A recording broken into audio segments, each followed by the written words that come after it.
মৌলাজি ও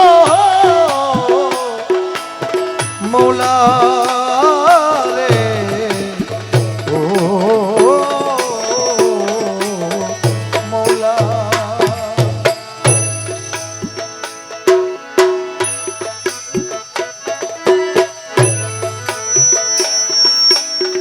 ঘষে দনে তোমায় নিতে পাঠাইয়াছেন আমার ঘষে দনে তোমায় নিতে পাঠাইয়াছেন পায়ে পড়ি মিনতি করি যে প্রাণ তোমায়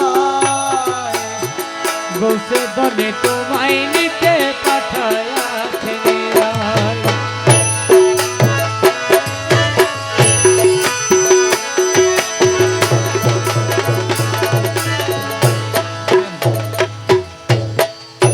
কালামের সাথে একটা ঘটনা জড়িত। বাবা ভান্ডারী যখন মাইজ ভান্ডার থেকে 12 বছর হয়ে গেছে মাইজ ভান্ডার ফিরে না, তখন মৌলানা হাদি শাহ সাহেব কিবলা বাবাজানকে আনতে যাওয়ার সময় কালামটুকু পায়ের মধ্যে বসে বসে লিখেছেন। অনেক রিকোয়েস্ট করছে, উনি মাইজ ভান্ডার আসতে চাচ্ছে না, উনি বলতেছে আমি যাব না, তুমি চলে যাও। তখন লিখেছেন পায়ে পড়ি মিনতি করি যে প্রাণ তোমায় গৌসে দনে তোমায় নিতে পাঠাইয়াছেন। পা দিয়ে যখন ধাক্কা দিছে, পা দিয়ে যখন ধাক্কা দিল তখন লিখেছে পায়ে না ঠেলিও মোরে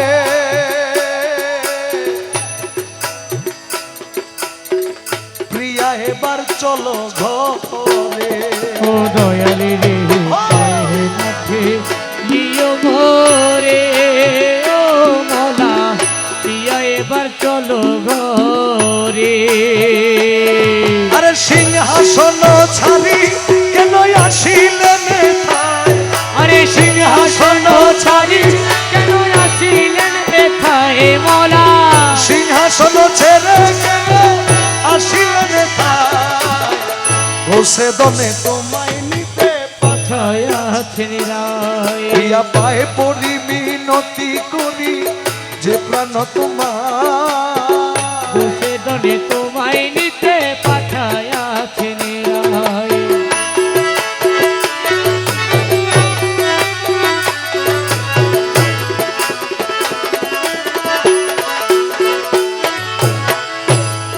এরপরেও বাবাজান রাজি হয় না, বলে তুমি চলে যাও, আমাকে আর জ্বালায়ও না, তুমি চলে যাও। তখন তিনি লিখেছেন আমার আখির পুতুলি করে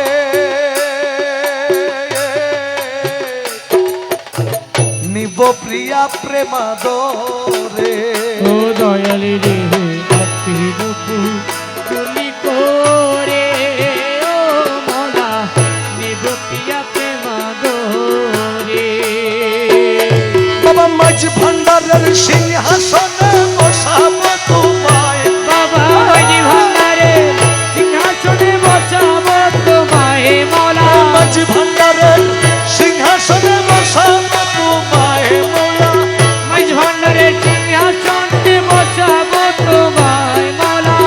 মাঝ ভান্ডারের সিংহাসনে বসাবো তোমায় ঘষে দনে তোমায় নিতে পাঠাইয়াছেন রায়। পায়ে পড়ি মিনতি করি যে প্রাণ তোমায় ঘষে দনে তোমায় নিতে পাঠাইয়াছেন রায়।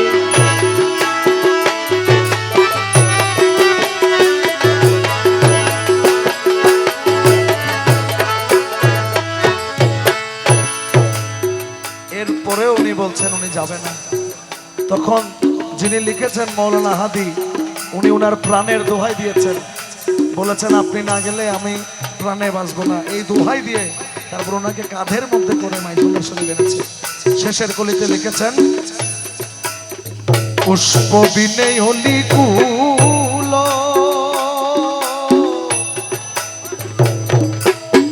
কেদে হলো বেয়াকুল।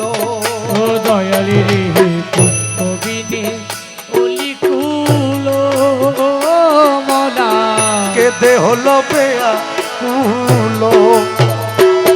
বাবা তুমি বিনে না সহাদির প্রাণ চলে যায়,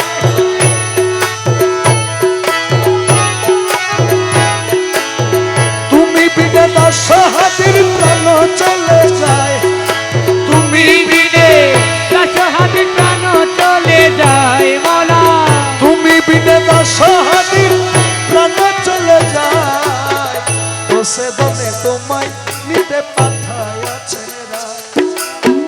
পায়ে পড়ি মিনতি করি যে প্রাণ